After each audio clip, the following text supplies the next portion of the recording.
The Apostle Paul will pray, verses number 19 through 23, that we would see that the power that raised Jesus Christ from the dead is at work in us. Now I want you to imagine, the whole Christian faith hinges on what happened to Jesus. Almost everyone, even non-believers, historical scholars, believe that Jesus was real. Historical scholars believe that Jesus was crucified by the Romans. They agree on that. Christians take it a step further and say, I think something happened after that. I think that Jesus came back from the dead, and they were willing to give their lives for what they said they saw. Now, if that's true, that's what the Christian faith hinges on. I want you to imagine, how much power do you think that would take? How much power do you think it takes to raise a dead man to life?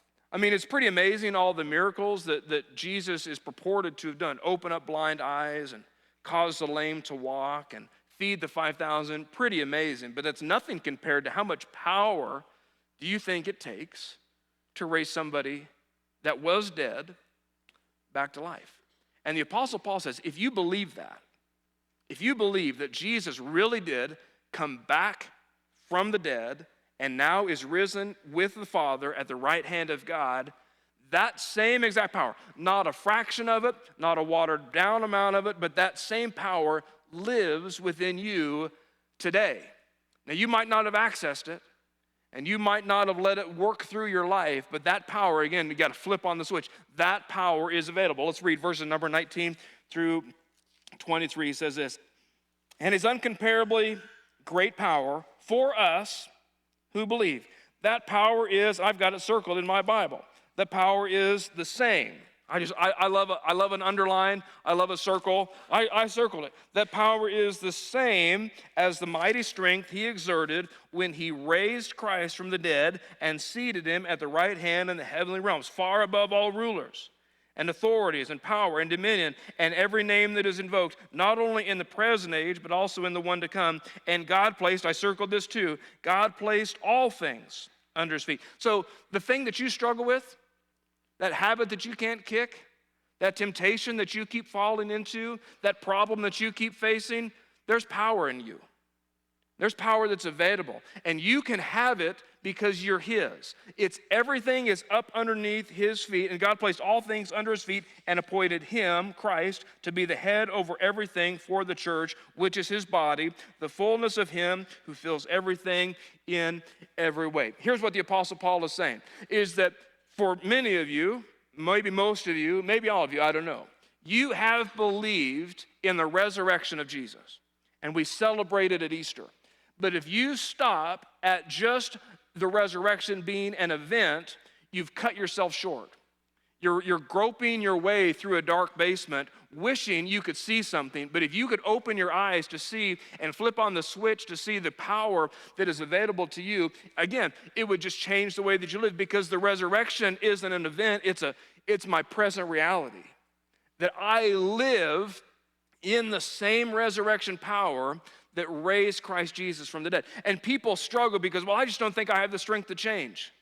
I just don't think I have the strength to be different. I don't think I have the strength to resist that temptation. The Apostle Paul is saying, no. No Christian can ever say again, well, I can't change. No Christian can ever say again, well, I can't be any different. No Christian can ever say again, well, I'm always going to be this way, because the same power that raised Christ Jesus from the dead lives in you, and God put everything under his feet.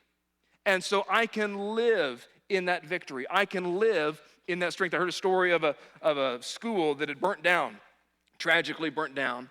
And so they rebuilt the school, and they put this state-of-the-art sprinkler system inside of the school. And I mean, it was perfect.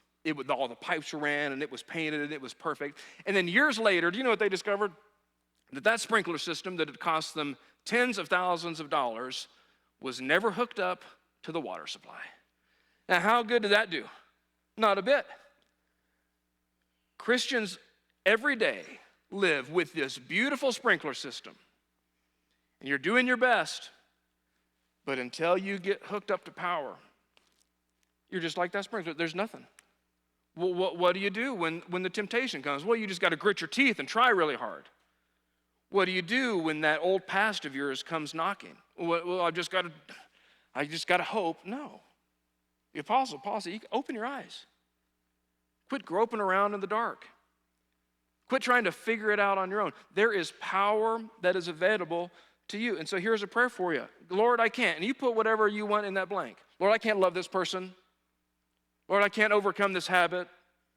Lord, I can't overcome this burden on my own. Lord, I can't change. My dad was like this, and I've been like this. I just can't. Strengthen me. I don't want to be disconnected from the water. I don't want to be disconnected from those. Strengthen me with the same power that raised Jesus. Don't you think that if God was able to raise Christ from the dead, he can give you the strength to love somebody that's difficult to love? Don't you think that if it's true that God really did raise Christ Jesus from the dead and that same power is alive and at work in you, don't you think that it's strong enough to overcome that habit? Don't you think that God is able to help you get through what you're going through because of what Jesus has done for you on the cross? I'm just telling you, guys, seeing changes everything. That if you can open up your eyes, and if you could see everything that God has available to you, it would change your life. It would change your prayer life from being, God, would you fix and would you change? And I need, God, help me to see. Help me to see. Help me to see what you've already done.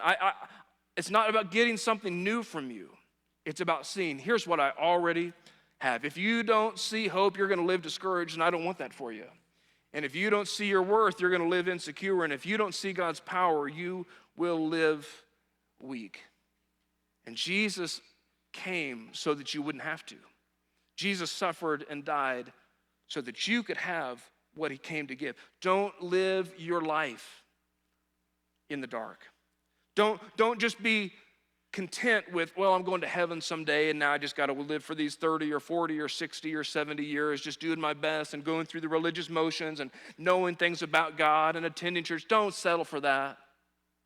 Don't settle for that. Open my eyes. Lord, here's a prayer for you, and then we're going to be done. Lord, open my eyes so that I can get to work. Lord, open my eyes so that I can stop living in fear. Open my eyes so that I can stop doubting my worth. And open my eyes so that I can start walking in your power.